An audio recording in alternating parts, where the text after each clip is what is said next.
that quote that we started this segment with, where your uncle was saying he's always been downplaying the coronavirus, that's going to be in the presidential debates. We know that. The moderators, at least one of them, is going to have to bring it up.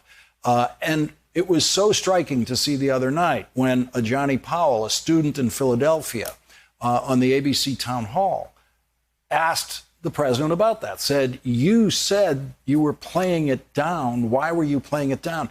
And he simply denied to her that he was playing it down. He just lied right to her, to America. Everyone knew it was a lie. They've heard his voice say it. And then he tried to twist it into say, I actually played it up. This is what we can expect from him on the debate stage. Is anyone going to tell him that didn't work the other night? I think the number of people willing to tell him anything at this point is vanishingly small. And even if they did, he'll do what he thinks is right in his gut, right? That's what he thinks is the best barometer of how he needs to behave.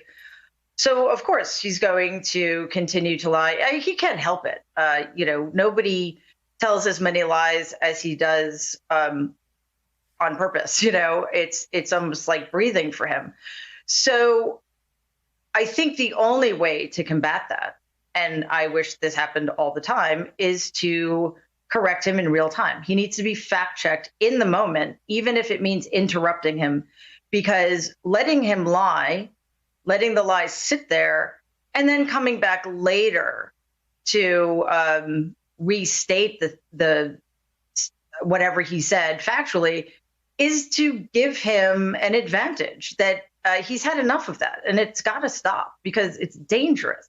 What he lies about is dangerous. And we need to be really straightforward about that. And I really do hope that the debates do not become yet another forum for Donald to tell his lies and spin facts to favor him while everybody else just sits there and lets him do it.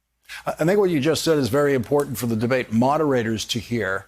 What would you say to Joe Biden about how he could handle this flow, this fire hose of Donald Trump lies that's going to come at him in the debate?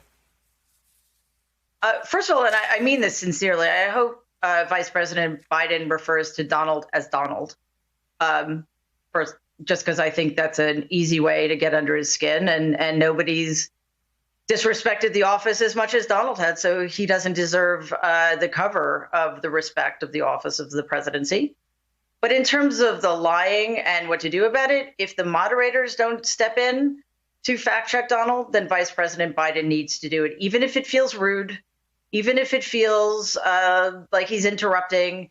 It's too important for us to sit on ceremony here. If Donald lying, and it's usually pretty easy to tell when he's lying, whenever he says, I've done more for X, Y, or Z than anybody in the history of America, we know he's lying. So it shouldn't be too difficult to take those chances. And I really hope that he is able to do that. Vice President Biden, because he would be doing the American people a great service.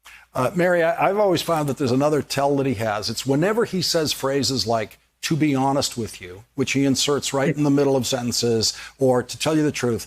And what follows is never the truth. And it's also worth noting, people out there should notice, you never heard Barack Obama ever say, to be honest with you, or George Bush say, to be honest with you, because the presumption after you've said that is everything else you said you weren't being honest with me. Yeah, it's very easy to tell when Donald's lying.